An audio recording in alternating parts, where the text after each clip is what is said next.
Avez-vous déjà pensé que la souffrance est souvent double? Tout d'abord quand nous anticipons un problème, et ensuite quand il se produit réellement.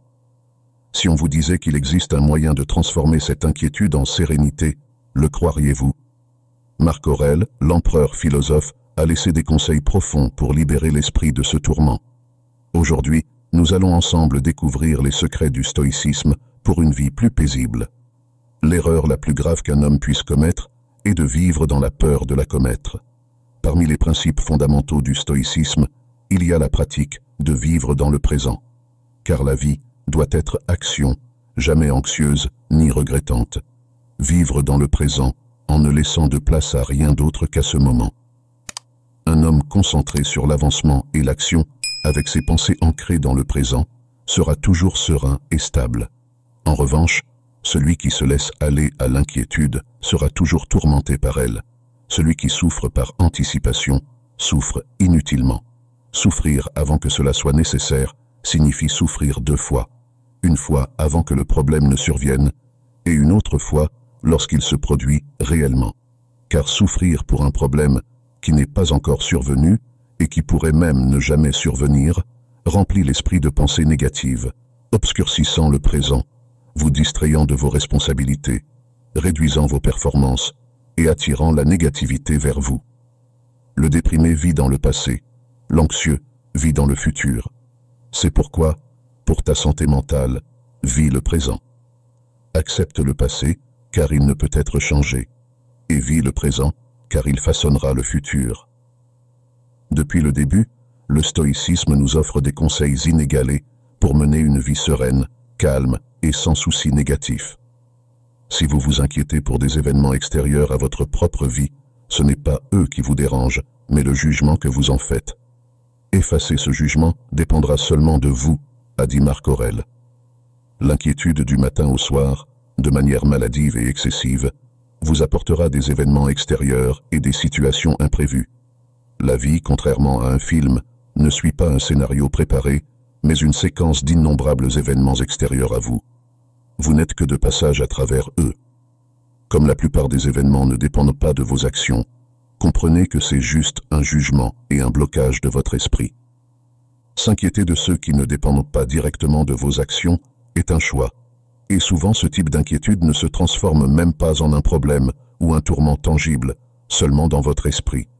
Par conséquent, c'est à vous de décider de vous inquiéter ou non. Le stoïcisme enseigne que l'inquiétude découle de nos réactions émotionnelles. Ainsi, la pratique de l'autocontrôle est essentielle pour éviter l'inquiétude. Nous devons apprendre à gérer nos émotions et nos pensées.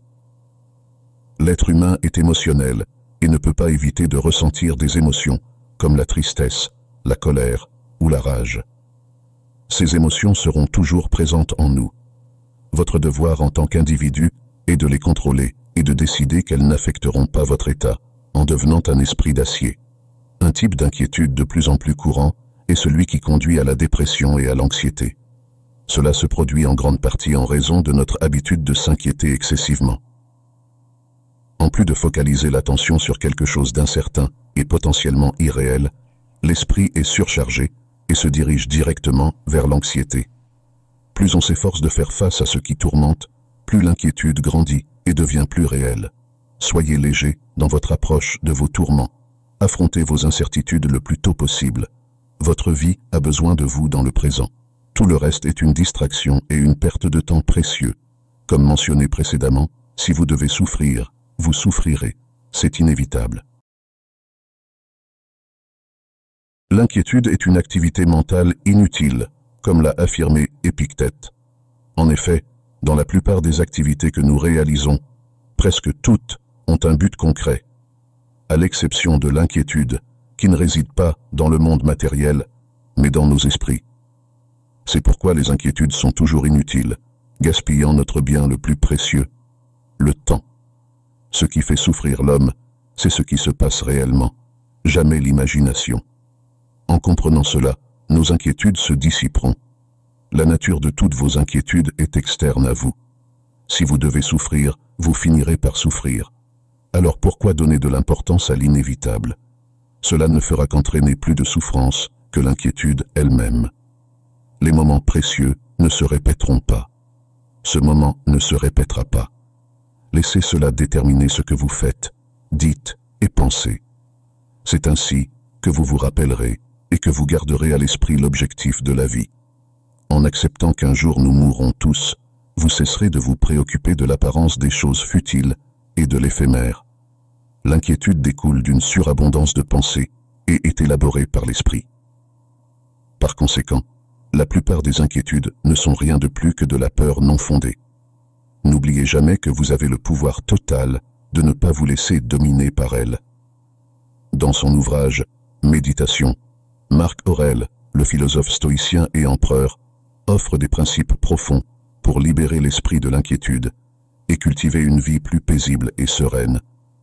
Grâce à la philosophie stoïcienne, il nous guide pour aborder les inquiétudes de manière réfléchie et sage. Voici 3 principes stoïciens tirés de ces réflexions qui vous aideront à surmonter l'inquiétude de l'esprit. 1. Acceptation de la nature de la vie. Marc Aurèle nous rappelle que la vie est pleine de défis, d'incertitudes et de changements inévitables. C'est cette incertitude qui rend la vie si belle. Accepter cette réalité est crucial pour éviter les inquiétudes inutiles. Il nous encourage à reconnaître que beaucoup de choses échappent à notre contrôle et que l'adversité fait partie intégrante de l'existence humaine. En intériorisant cette vérité, nous pouvons diriger notre énergie vers ce qui est à notre portée, nos réactions et nos attitudes face aux événements. Accepter la nature transitoire et souvent imprévisible de la vie nous aide à aborder les situations avec plus d'équilibre, minimisant ainsi l'agitation mentale. 2. Distinction entre les choses qui dépendent de nos actions et celles qui n'en dépendent pas. Marc Aurèle souligne l'importance de faire la distinction entre ce que nous contrôlons directement et ce que nous ne contrôlons pas.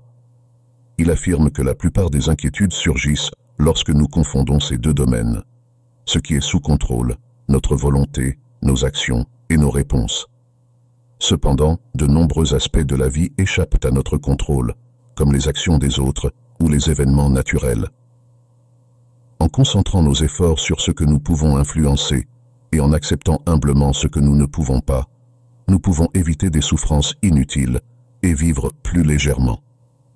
Comprendre clairement cette distinction nous aide à ne pas nous attacher excessivement à des résultats qui ne sont pas entre nos mains. 3. Pratique du détachement émotionnel. Le stoïcisme nous instruit à ne pas être esclaves de nos émotions et à cultiver la capacité de les observer avec distance et sans obsession. Marc Aurèle nous encourage à analyser nos sentiments avec impartialité en reconnaissant qu'ils ne nous définissent pas entièrement. En réalisant que nous sommes plus que nos émotions spontanées, nous acquérons la capacité de choisir comment y réagir. Pratiquer le détachement émotionnel ne signifie pas supprimer les émotions, mais ne pas les laisser gouverner nos actions et notre esprit de manière néfaste. C'est nous qui commandons notre esprit et non l'inverse. Cela contribue à réduire l'inquiétude générée par l'irrationalité et permet une approche plus saine face aux défis. Merci d'avoir suivi cette vidéo jusqu'à la fin. Si tu as apprécié la vidéo, je te serai reconnaissant de laisser un j'aime et de t'abonner. Si tu te retrouves sans mots, écris simplement « Renaissance » pour montrer que tu fais partie de la minorité qui a suivi la vidéo jusqu'à la fin. Merci beaucoup pour ton attention et à la prochaine.